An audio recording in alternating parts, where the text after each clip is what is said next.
PSL young hero का award अपने नाम करने वाली राहिमा अदनान लूम बैंड ज्वेलरी का कारोबार करती हैं और अपनी कमाई से ट्रांसजेंडर्स में राशन और कपड़े तकसीम करती हैं। इस काम में उनकी मदद कौन करता है, जानते हैं इस वीडियो में। आप सबसे पहले ये बताइए कि लूम बैंड ज्वेलरी क्या है। Loom band jewellery basically loom band से मैं उनको स्टैंड से जोड़ के चीज़ें बनाती हूँ और उनसे बहुत सारी चीज़ें बनती हैं। ज्वेलरी के अलावा और भी चीज़ें बनती हैं, की चेन्स और डॉल के क्लोथ्स और पेंसिल टॉपर्स, अलग अलग चीज़ें बनाती हूँ। ठीक है, अलग-अलग चीज़ें आप ये बनाती हैं। कितने सालों से आप ये काम कर रही हैं? मैं ये 6 ईयर से कर रही हूँ। 6 ईयर से? आप तो इतनी छोटी हैं और 6 ईयर से ऑलरेडी आप ये काम कर रही हैं। इंटरेस्ट किस तरह से डेवलप हुआ इसमें? एक दफ़ा मैं अपने स्कूल के कार्निवल पे गई थी और वहाँ पर मुझे ये कलरफुल चीज़ें नज़र आईं, तो मैंने अपनी मामा से कहा कि मुझे लेके दे, बहुत कलरफुल सी लग रही हैं। तो फिर मैंने जब ये ख़रीदा, मैंने घर आके सर्च किया इससे क्या करते हैं, और फिर मैंने YouTube से सर्च किया तो मुझे पता चला इससे बहुत सारी चीज़ें बना सकते हैं। मैंने बनाई और फिर मैंने बहुत सारी चीज़ें बनाई और फिर मैंने सोचा कि अब इससे क्या करूँ, इतनी सारी चीज़ें जमा हुई हैं, तो मैंने सोचा कि इनको सेल कर लेती हूँ और इनको सेल करके अर्निंग आती है, उसको चैरिटी कर देती हूँ। राइट अच्छा, अब तक तो आप एक्सपर्ट हो चुकी होंगी और आप ये ज्वेलरी जो है लूम बैंड ज्वेलरी और डिफरेंट चीज़ों में जो है वो उन्हें सेल भी कर रही हैं। तो सेल किस तरह से करती हैं? ऑनलाइन सेलिंग करती हैं? मैं अपने स्कूल में स्टॉल लगाती हूँ, इसके अलावा मैं डिफरेंट मॉल्स में स्टॉल लगाती हूँ और ऑनलाइन भी सेल करती हूँ। सबसे पहले जो एक पॉजिटिव रिस्पॉन्स आपको आया, तो कब आपको लगा कि आप इसको एज अ बिजनेस जो है वो कर सकती हैं, इसको आगे लेके चल सकती हैं? जब मैंने फ़र्स्ट टाइम अपने स्कूल में स्टॉल लगाया था तो उससे मुझे बहुत सपोर्ट मिली थी। मेरे स्कूल वाली टीचर्स ने मुझे बहुत सपोर्ट किया था, उससे मैं बहुत इनकरेज हुई थी और मैंने इसको आगे बढ़ाने का सोचा। अच्छा राहिमा, आपके जो क्लास फेलोज़ हैं उनका कैसा रिस्पॉन्स होता है लूम बैंड ज्वेलरी की तरफ? वो लोग भी चीज़ें ख़रीदते हैं आपसे? वो मुझे बहुत इनकरेज करते हैं, मुझे सपोर्ट भी करते हैं और वो मुझसे बहुत ज़्यादा ज्वेलरी ख़रीदते भी हैं और उससे मुझे बहुत ज़्यादा अर्निंग होती है। और कभी उनका इंटरेस्ट हुआ कि लाइक राहिमा जो है वो इतनी सारी चीज़ें बना रही है और इतनी क्रिएटिव है, तो हम भी इसको करना जो है वो सीखें? कभी उन्होंने, आपके क्लास फेलोज़ ने या आपके कुछ और फ्रेंड्स ने, रिलेटिव्स ने इस तरह का इंटरेस्ट शो किया? उन्होंने भी बहुत इंटरेस्ट शो किया, तो उसकी वजह से मैंने अपना YouTube चैनल बनाया जिस पे मैं लूम बैंड बनाना सिखाती हूँ। टाइम कैसे मैनेज कर लेती हैं अपनी स्टडीज़ के साथ? सबसे पहले तो मैं एक बैलेंस पर्सन हूँ, मैं अपनी टाइम मैनेजमेंट का ख्याल रखती हूँ।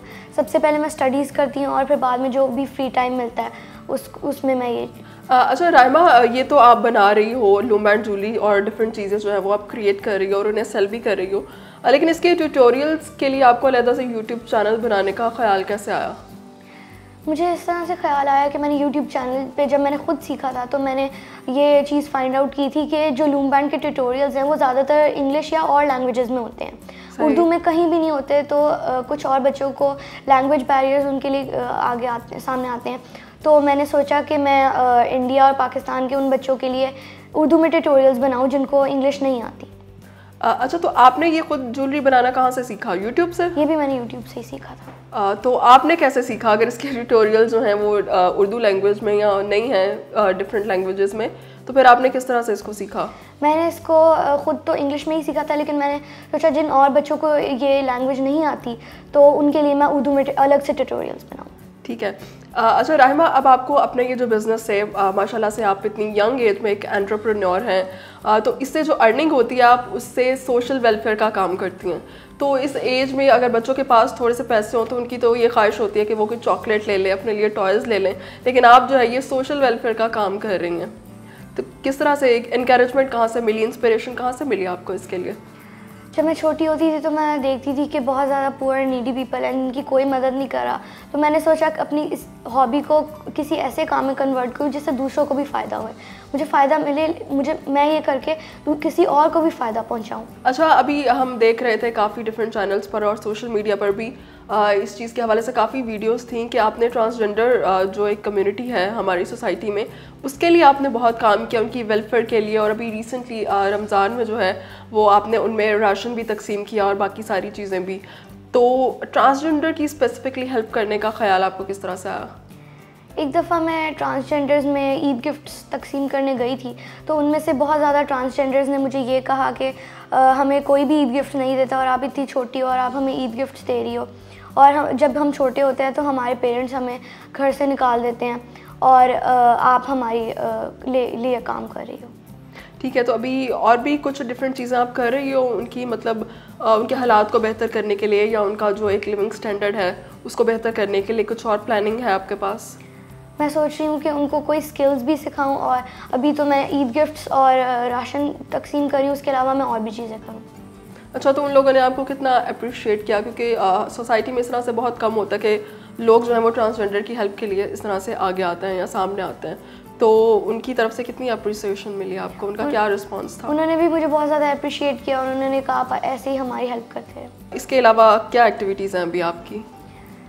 लूम बैंड्स तो मेन काम है मेरा, लेकिन इसके अलावा मैं निटिंग भी करती हूँ, और उनके भी मैंने सोचा अब ट्यूटोरियल्स बनाऊंगी। अच्छा, तो मतलब आप निटिंग भी करके ड्रेसेस कुछ बनाती हैं? न्यू बॉर्न बेबीज़ के लिए ड्रेसेस बना रही हैं आप? मैं न्यू बॉर्न बेबीज़ के लिए ड्रेसेस बनाती हूँ, उसके अलावा मैं निटिंग करके हेयर बैंड बनाती हूँ, स्लीपर्स बनाती हूँ, और भी चीज़ें बनाती हूँ। ठीक है, तो अभी जो आप चीज़ें कर रही हो तो उससे जो अर्निंग होगी वो भी आप इसी तरह वेलफेयर के कामों में लगाएंगी? और ट्रांसजेंडर के अलावा और कौन सी सोशल एक्टिविटीज़, मतलब और भी कुछ लोगों के लिए वेलफेयर के लिए आप काम कर रही हैं? जैसे कि हमने मतलब सुना है कि आप कैंसर केयर सेंटर जो है और कैंसर पेशेंट्स जो हैं उनके लिए भी काम कर रही हैं, फंड रेजिंग करती हैं, तो किस तरह से मतलब ये सब कुछ कर रही हैं आप?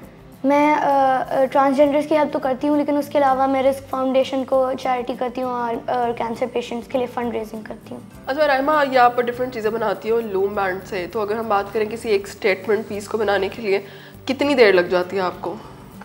मुझे 5 to 10 मिनट्स लग जाते हैं। अच्छा, 5 to 10 मिनट्स में मतलब कि आप एक चीज़, कोई भी ज्वेलरी लाइक इयररिंग्स वगैरह बना लेते हो? Very good, very nice. और अगर हम बात करें इनकी प्राइस रेंज की, तो क्या प्राइस रेंज है इस वक्त डिफरेंट चीज़ों की? 100 तक इसकी प्राइस रेंज है, इससे ज़्यादा कुछ नहीं है, मैक्सिमम यही है 100। ओके, और अगर अभी ये आप निटिंग भी कर रही हो और उसे कुछ ड्रेसेस वगैरह न्यू बॉर्न बेबीज़ के लिए बना रही हो, तो निटिंग में तो बहुत ज़्यादा टाइम चाहिए, तो कितनी देर में कर लेते हो आप? निटिंग में तो ज़्यादा डेज भी लग जाते हैं, तो अभी मैंने निटिंग करना शुरू किया है, तो अभी मैंने ये सेल नहीं की है चीज़ें। अच्छा, अभी आप सेल नहीं कर रहे हो इसको, और लाइक अब अगर आपके पास कोई ऑर्डर वगैरह आए तो फिर ही आप ये चीज़ें बनाती हो ड्रेसेस वगैरह, जैसे न्यू बॉर्न बेबीज़ के लिए, या अगर स्पेशल कोई ऑर्डर आए तब मैं बना लेती हूँ, तब बनाती हो, इसके अलावा नहीं? अच्छा राहिमा, ये जब आपने काम शुरू किया था अभी भी, तो ये आपने अपनी पॉकेट मनी से लाइक रॉ मटेरियल इसके लिए लूम बैंड्स या बाकी चीज़ें जो हैं, अब वो आपने अपनी पॉकेट मनी से शुरू किया या आपने अपने लाइक पेरेंट्स ने आपकी हेल्प की? पॉकेट मनी तो मुझे नहीं मिलती, तो मेरे पेरेंट्स ने ही मुझे सपोर्ट किया था बहुत ज़्यादा। मतलब फर्स्ट मुझे मेरे पेरेंट्स ने सपोर्ट किया, उसके बाद जो अर्निंग होती है उन्हीं से मैं लूम बैंड्स भी लेती हूँ और चैरिटी भी करती हूँ। ठीक है, अभी जो इतनी सारी चीज़ें आप कर रही हो तो उसमें आपके पेरेंट्स का कितना रोल है और उनसे कितनी इंस्पिरेशन आपको मिलती है, इनकरेजमेंट कितनी मिलती है? मुझे मेरे पेरेंट्स बहुत सपोर्ट करते हैं इस काम में, और मैं उनको थैंक यू कहूँगी। राहिमा, कौन सी क्लास में पढ़ती हो आप? मैं 7th ग्रेड में हूँ। 7th ग्रेड में हो, तो स्टडीज़ तो आपकी टफ़ होती जा रही है, तो ये आपने कोई मुझे 4-5 काम जो हैं वो भी बता दिए हैं, तो अपनी स्टडीज़ के साथ किस तरह से आप ये चीज़ें मैनेज कर रही हैं? सबसे पहली प्रायोरिटी मैं अपनी स्टडीज़ को देती हूँ, और उसके बाद जो भी फ्री टाइम बचता है उसमें मैं ये काम करती हूँ, उस फ्री टाइम को वेस्ट नहीं करती। सही, मतलब आप अपने टाइम को आप कहना चाह रही हैं कि ठीक से यूटिलाइज़ करती हैं, लाइक आप अपना बिजनेस भी कर रही हैं, देन आप सोशल वर्क जो है, सोशल एक्टिविटीज़ भी कर रही हैं, और उसके अलावा आप स्टडीज़ में कैसी हैं आप? वैसे ये बात हमें वैसे आपके पेरेंट्स से पूछनी चाहिए, लेकिन चले मैं आपसे भी पूछ रही हूँ, स्टडीज़ में कैसी हैं? मैं हमेशा A+ लाती हूँ। हाँ, वेरी नाइस। तो मतलब इसका मतलब है कि आप अच्छे से टाइम मैनेजमेंट जो है वो इन सारी चीज़ों के बीच में कर रही हैं।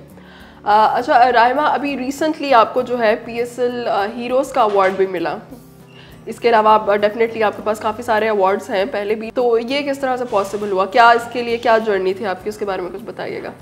इसके लिए सबसे पहले मुझे नेशनल अवार्ड्स मिले, और उसके बाद जब मेरे और अवार्ड्स मिलते गए मुझे, तो फिर मैं PSL हमारे हीरोज़ के लिए नॉमिनेट हुई, और लकीली मैं उसमें सेलेक्ट हो गई, और उन्होंने फिर मुझे मैच में बुलाया, और मुझे उसकी सेरेमनी में उन्होंने हमारे हीरोज़ का अवार्ड दिया और कैश प्राइज़ भी दिया।